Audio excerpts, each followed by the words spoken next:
जिस संगठन को सरदार पटेल ने महात्मा गांधी की निर्मम हत्या के बाद दंगा, आतंक और अराजकता फैलाने के लिए बैन किया था, अगर उसी संघ का प्रमुख हमारे स्वतंत्रता संग्राम को, हमारी आजादी की जंग को, हमारी स्वतंत्रता और हमारे संविधान को ही नकारे, तो क्या आपको जरा सा भी आश्चर्य होता है? मुझे तो नहीं होता। मुझे दुख जरूर होता है और इस बात का दुख होता है कि इस देश में इस कदर नफरत फैला दी गई है, ऐसा माहौल बना दिया गया है कि आज मोहन भागवत जैसे आदमी की हिम्मत है कि वो इस देश की आजादी पर सवाल उठाकर ये कह सक रहे हैं कि हम 1947 में आजाद ही नहीं हुए थे। अच्छा, अगर आजादी नहीं मिली तो स्वतंत्रता की लड़ाई किससे लड़ी गई, क्यों लड़ी गई? रानी झांसी से लेकर भगत सिंह, राजगुरु, सुखदेव, अशफाकुल्ला खान जैसे लोगों ने अपने प्राणों की आहुति किसकी आजादी के लिए दी? लाला लाजपत राय ने कहा कि आजादी के लिए लाठियां खाई? पंडित नेहरू ने अपनी जवानी के 10 साल जेलों में कहा कि आजादी के लिए बिता दिए? किस आजाद देश की नींव रखी थी उन्होंने? सरदार पटेल देश में आए वापस वकालत छोड़कर किसके स्वतंत्रता संग्राम में शामिल होने, और किस आजाद देश में तमाम रियासतों और रजवाड़ों को उन्होंने जोड़ डाला था? बाबा साहब ने किस आजाद देश के लिए संविधान बनाकर सबको बराबरी का दर्जा दिया? और तो और महात्मा गांधी ने सत्य और अहिंसा के बल पर किसको उखाड़ फेंका था, किसको आजादी दिलाई थी? लाखों करोड़ों भारतीयों ने ब्रिटिश हुकूमत को किस देश से खदेड़ दिया था? हमारी आजादी, आजादी का आंदोलन, संविधान के ऊपर जो सवाल उठाए हैं मोहन भागवत ने, वो वस्तुतः देशद्रोह है। इनकी दिक्कत यह है कि आजादी में इन्होंने अपनी छोटी उंगली का नाखून तो कटाया नहीं। पूरे आंदोलन में इनका कोई योगदान नहीं था। ये तो मखबूरी कर रहे थे, माफीनामे लिख रहे थे।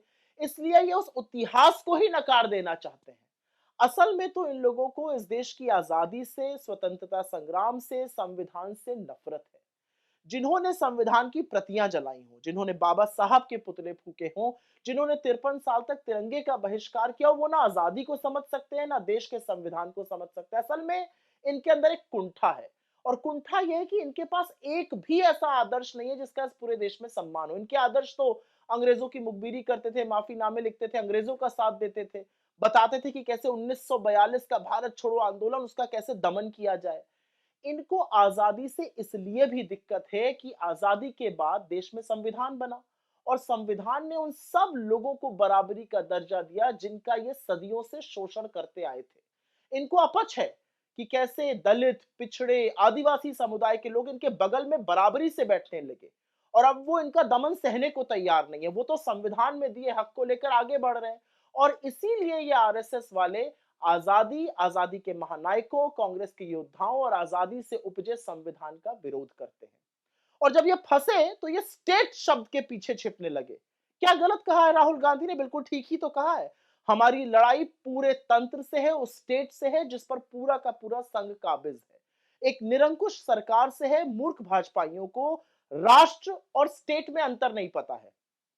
स्टेट निकम्मी सरकार, भ्रष्ट नौकरशाह, संघियों से बड़ी एजेंसी, और 100% हमारी लड़ाई उनसे है जो हम पूरी शिद्दत से लड़ रहे हैं। अरे कुछ नहीं तो संविधान का आर्टिकल 12 ही पढ़ लिया होता, उसमें आपको पता चल जाता कि स्टेट का मतलब कुछ और है, राष्ट्र का मतलब कुछ और है। लेकिन एक बात माननी पड़ेगी कि राहुल गांधी जैसी वैचारिक स्पष्टता और किसी में नहीं है। उन्होंने बिना संशय के इस देशद्रोही वक्तव्य को वो बुलाया जो बुलाना चाहिए था। असलियत तो ये है कि मोहन भागवत ने ये वक्तव्य 48 घंटे पहले दिया था। सुई टपक सन्नाटा छाया हुआ था, मीडिया भी सोया हुआ था, विपक्ष भी शांत था। जब राहुल गांधी ने इस बारे में बात करी, तब सब लोगों ने इस पर बोलना शुरू किया और मोहन भागवत की कलई खुलने लगी।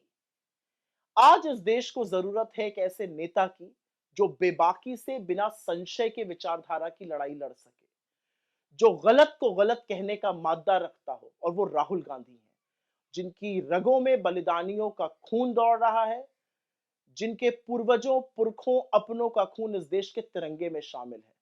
और राहुल गांधी ने जो आरएसएस को लेकर और आरएसएस प्रमुख के उस घटिया बयान को लेकर कहा है, वो 100% सच है। इस देश की आजादी पर सवाल उठाना देशद्रोह है, उससे इतर और कुछ नहीं।